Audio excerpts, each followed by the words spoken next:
Bonjour les geeks.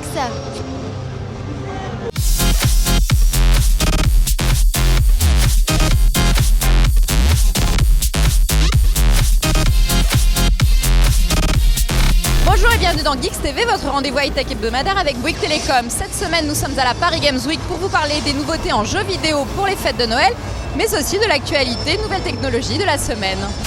C'est à Londres que Nokia a convié la presse du monde entier pour sa messe annuelle Nokia World. Cette année, l'événement était de taille avec le lancement tant attendu des Windows Phone du constructeur finlandais. Le premier, baptisé Lumia 800, reprend les lignes du Nokia N9 qui ne sera jamais commercialisé chez nous.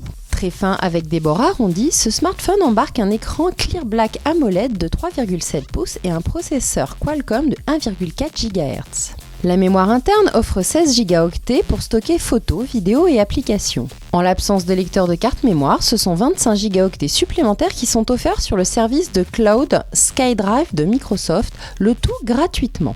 Le Nokia Lumia 800 est aussi doté d'un appareil photo 8 mégapixels avec un objectif Carl Zeiss, un autofocus et 2 flashs LED. Enfin, Nokia propose un service de navigation complet avec guidage gratuit pour le Lumia 800 qui sera commercialisé ce mois-ci au prix de 499 €. Son petit frère, le Nokia Lumia 710, reprend les mêmes caractéristiques avec quelques différences. L'écran AMOLED cède sa place à un modèle plus classique et le capteur numérique passe de 8 à 5 mégapixels avec un seul flash LED. Le design est également différent avec des formes plus arrondies et une façade arrière interchangeable.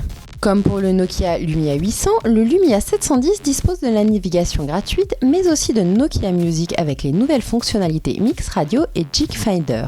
La première donne accès à des centaines de stations de musique locale, tandis que le second permet de trouver des concerts et d'acheter des billets. Le Lumia 710 sera disponible dans les prochains jours en blanc ou en noir au prix de 329 €. Direction la porte de Versailles pour la deuxième édition de la Paris Games Week.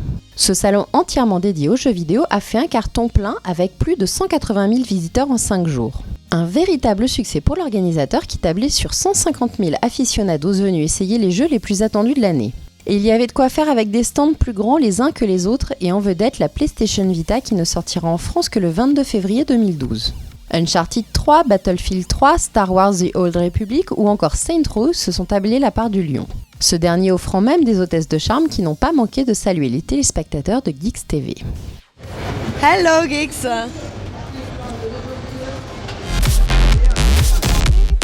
La Paris Games Week accueillait également la Coupe du Monde de jeux vidéo qui se tenait habituellement à Bercy. Un espace de 6000 m² était prévu pour admirer les participants qui sont venus du monde entier pour s'affronter et remporter les 200 000 $ de prix. On continue avec Toshiba qui lance son tout premier Ultrabook. Le Z830 est à ce jour le plus léger au monde avec seulement 1,12 kg sur la balance malgré un écran de 13,3 pouces. Sa coque en magnésium devrait bien le protéger d'autant qu'elle est renforcée par un panneau en nid d'abeille et une structure interne qui absorbe les chocs. En clair, le Toshiba Z830 ne craindra pas les chutes d'autant qu'il troque le bon vieux disque dur pour un SSD plus rapide et plus solide. En revanche, on devra se contenter de 128 Go pour le stockage. Concurrent du MacBook Air, le Toshiba Z830 intègre une connectique plus riche avec 2 ports USB standards mais aussi un port USB 3 et une sortie HDMI qui font défaut à l'ultraportable d'Apple. Le Z830 devrait être commercialisé d'ici la fin de l'année. On termine cette émission avec l'application de la semaine que tout fan de comics se doit de posséder. Marvel Comics donne accès à des centaines d'albums avec les célèbres personnages créés par Stan Lee, qu'il s'agisse d'Iron Man, Spider-Man ou encore Thor ou Hulk.